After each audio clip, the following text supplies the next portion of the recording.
नमस्कार दोस्तों, मेरा नाम नीरज है और आप सभी को पता है कि आदित्य L1 जो है वो आज यानी कि 2 सितंबर को इसरो द्वारा सतीश धवन श्रीहरिकोटा जो अंतरिक्ष के स्पेस सेंटर है वहां से लॉन्च किया जा रहा है PSLV एक्सेल रॉकेट से और सूर्य के पास जा रहा है। क्या करने?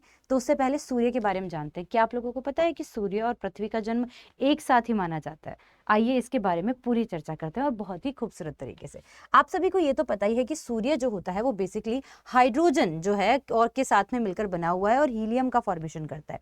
ठीक है, और आगे देखिए कि करीब ऐसा माना जाता है कि 450 साल करोड़ पहले जो है वो ब्रह्मांड में गैस और धूल के बादल होते थे और जब ये आपस में जब है इनकी भिड़ंत हुई और बादलों से जो है एक तारा हुआ। ठीक है, और यही तारा आगे चलकर जो है वो क्या कहलाया? सूर्य। बट सूर्य में ऐसा क्या है कि उसके चारों तरफ जो है बाकी ग्रह चक्कर लगाते हैं। तो इस विस्फोट से इतनी एनर्जी और दबाव पैदा हुआ कि ये कण जो है वो बड़े बड़े जो है वो उल्का पिंड में बदल गए और वहीं पर ही बादलों में मौजूद रेडियो एक्टिव पदार्थों में ग्रेविटी का निर्माण हुआ। अब इस ग्रेविटी की वजह से हाइड्रोजन के जो कण हैं वो जो है वो नाभिकीय संलयन अभिक्रिया करने लगे और संलयन अभिक्रिया में बहुत ज्यादा विस्फोट होता है और जिसके कारण क्या बन गया? सूर्य बन गया। अब क्या हुआ? अब सूर्य के अंदर इतनी ग्रेविटी थी कि बाकी एस्ट्रोनॉइड ना उसके चारों तरफ चक्कर लगाने लगे और इसी से ही सोलर सिस्टम, मरकरी, वीनस, अर्थ जैसे जो है वो क्या बने? ग्रह बने। अब इसीलिए कहते हैं कि सूर्य और पृथ्वी का जन्म लगभग एक ही बताया जाता है। अब देखिए कि भाई 13 लाख जो है वो पृथ्वियां लगभग जो है वो समा सकती है आपके सूर्य के अंदर।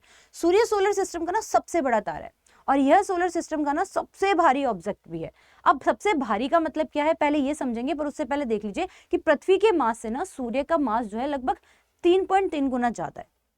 अब यहाँ देखिए कि सूर्य का जो डायामीटर है ना वो बेसिकली पृथ्वी के डायामीटर से 109 गुना बड़ा है और ये इतना बड़ा है कि इसमें लगभग 13 लाख पृथ्वियां जो है वो समा सकती है और बाकी ग्रह 600 बार समा सकते हैं। पूरे सोलर सिस्टम का 99.8% मैटर अकेले सूर्य में होता है, बाकी सारे ग्रहों का मैटर 0.2%। अब ये हैवी मैटर क्या है इसे भी समझेंगे। आपने इतना ज्यादा मास की वजह से जो है, एक सेकेंड, इतने ज्यादा मास की वजह से सूर्य सोलर सिस्टम के बाकी ग्रहों को ग्रेविटी के जरिए अपनी ओर खींचता है और इसी वजह से पृथ्वी पर समेत दूसरे ग्रहों के दर्जनों की तुलना में 170 चांद समेत एस्ट्रोनॉइड और धूमकेतु ना एक खास सिस्टम में चक्कर लगाते हैं। अगर सूर्य के अंदर गुरुत्वाकर्षण नहीं हो तो सारे के सारे ग्रह, चांद, स्टेरॉइड्स और धूमकेतु ना सोलर सिस्टम से हटकर डीप स्पेस में कहीं पर ना कहीं गुम हो जाएंगे। मतलब अगर आज हम सरवाइव कर पा रहे हैं तो सिर्फ सूर्य के कारण। आप यहाँ पर देखिए सूर्य के अंदर 3 चीजें हैं, हाइड्रोजन सबसे ज्यादा है, हीलियम है और फिर है हैवियर एलिमेंट्स। अब यहाँ पर एक चीज और समझने की कोशिश कीजिएगा कि हाइड्रोजन और हीलियम से मिलकर बना सूर्य 3 चीजों से मिलकर बना होता है। आपको पता है कि हाइड्रोजन जो है वो सूर्य के अंदर 91% होती है, 8.9% हीलियम होती है और अदर मैटर जो होती है वो 0.1% होती है। यहाँ पे हैवियर एलिमेंट का जो है मतलब और जो है वो basically oxygen, carbon, nitrogen, silicon, magnesium और नियॉन, आयरन, सल्फर, ये सब है। देखिए यहाँ पर इतने सारे मैटर हैं और इन्हीं को ही हम लोग जो है वो हैवियर मैटर के नाम से जानते हैं। सूर्य के अंदर वाले हिस्से में ग्रेविटी ज्यादा होने के कारण ही यहाँ पर जो है वो हाइड्रोजन मॉलिक्यूल्स आपस में हीलियम बनाते हैं और जब ये हाइड्रोजन हीलियम, देखो हाइड्रोजन में मिलेंगे और फिर उसके बाद में ये किसका फॉर्मेशन करेंगे? हीलियम का। यहाँ पे जब न्यूक्लियर फ्यूजन रिएक्शन हुई ना तब जाके बहुत बड़ा ब्लास्ट होता है और इसी ब्लास्ट के कारण हमारे जो है सूर्य के अंदर एनर्जी बनी है। अब बात करते हैं कि सूर्य के कोर वाले हिस्से का तापमान ना 1.5 करोड़ डिग्री सेल्सियस यानी कि लगभग 2.7 करोड़ डिग्री फ़ारेनहाइट होता है और काफी ज्यादा तापमान होने के कारण ना यहाँ पर सारे पदार्थ गैस के फॉर्म में होता है जिसे हम प्लाज्मा भी कहते हो। आपको पता है ना प्लाज्मा अवस्था सूर्य के अंदर ही मिलती है। ये देखिए इस तरीके के विस्फोट आप लोगों को देखने को मिलेंगे हर सेकंड। 1 लाख करोड़ परमाणु बम जितने विस्फोट जो है हर सेकंड सूर्य के अंदर होते हैं और सूर्य के सबसे अंदर वाली कोर में न्यूक्लियर फ्यूजन होता है और उसका मतलब ये है कि यहाँ पर 2 हाइड्रोजन एटम एक दूसरे से मिलकर हीलियम परमाणु बनाते हैं। ये देखो कुछ इस तरीके से। अब 2 हाइड्रोजन परमाणु यानी कि प्लस चार्ज होते हैं वो एक दूसरे को रिपेल करते हैं और इस तरीके से देखो आपस में जोड़ने के लिए काफी ज्यादा एनर्जी की जरूरत होती है और सूर्य में ज्यादा ग्रेविटी की वजह से ये हो भी पाता है। 2 हाइड्रोजन से जुड़ते ही काफी ज्यादा ऊर्जा, ऑब्वियस है, संलयन रिएक्शन होगी, एनर्जी होगी और प्रकाश बनेगा।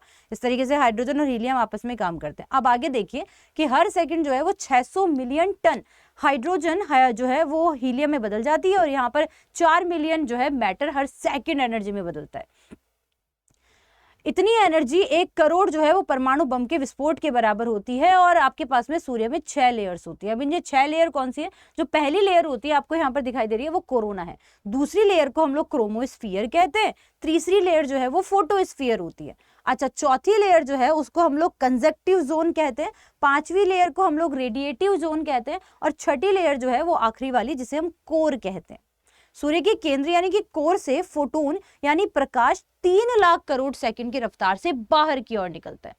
फोटोन में काफी ज्यादा ऊर्जा होती है और ये सीधे जो है वो पृथ्वी तक आ जाती है, धरती तक आती है, जानलेवा होती है। और यही तो है आपकी जो अल्ट्रा वेव होती हैं। इन फोटोन को सूर्य के कोर से बाहरी सतह तक आने में कुछ सेकंड चाहिए। इतनी दूरी तय करने में लगभग 10 लाख साल लग जाते हैं। अर्थात इसका अर्थ यह है कि सूर्य के अंदर हाइड्रोजन फोटोन की रफ्तार कम करने के साथ ही उसकी दिशा बदल देती है। सूर्य ने अपनी ही दूरी पर घूमने की वजह से चारों ओर मैग्नेटिक फील्ड का निर्माण हुआ और ये इतना शक्तिशाली होता है कि फोटोन को अपने अंदर ही रख लेता है। दो मैग्नेटिक फील्ड आपस में ही टकराते ही हजारों परमाणु बमों को फटने जैसी एनर्जी पैदा होती है और इसी का फायदा उठाकर फोटोन आजाद होकर पृथ्वी की यात्रा पर निकल जाते हैं। इसके बाद सूर्य के बाहरी सतह से हमारे आंखों तक पहुंचने में 8 मिनट और लगभग 30 सेकंड लग जाते हैं। हर तारे की तरह सूर्य भी खत्म होना निश्चित है। हर तारे की तरह एक दिन निश्चित आयु होती है और उसके बाद वो खत्म हो जाता है और फिर वो चला जाता है डार्क जोन के अंदर। सूर्य की आयु जो है वो 460 करोड़ बताई जाती है और इसे 1000 करोड़ तक और भी अभी जीना है। अब 500 करोड़ साल बाद में इसके अंत की प्रक्रिया शुरू हो जाएगी। और साइंटिस्ट जो कहते हैं कि सूर्य खत्म होने के भी 2 अनुमान हैं। पहला यह है कि निश्चित समय के बाद सूर्य के अंदर होने वाला फ्यूजन कम हो जाएगा, एनर्जी कम होती रहेगी, सूर्य सिकुड़ेगा और इस तरीके से टूटकर बिखर जाएगा। दूसरा ये है कि सूर्य जो है वो समय के बाद सूरज ब्लैक होल में बदल जाएगा और इसकी खतरनाक ग्रेविटी ग्रहों को अपने अंदर खींच लेगी। तो दोस्तों ये थी हमारे सूरज की पूरी कहानी। तो उम्मीद करती हूँ कि आपको ये सेशन बहुत ही इंटरेस्टिंग लगा होगा एंड ऐसे ही काफ़ी सारे चीज़ों के लिए, ऐसे काफ़ी सारी वीडियोस के लिए बने रहिए हमारे साथ आपके इसी चैनल पर। Good luck guys and thank you so much.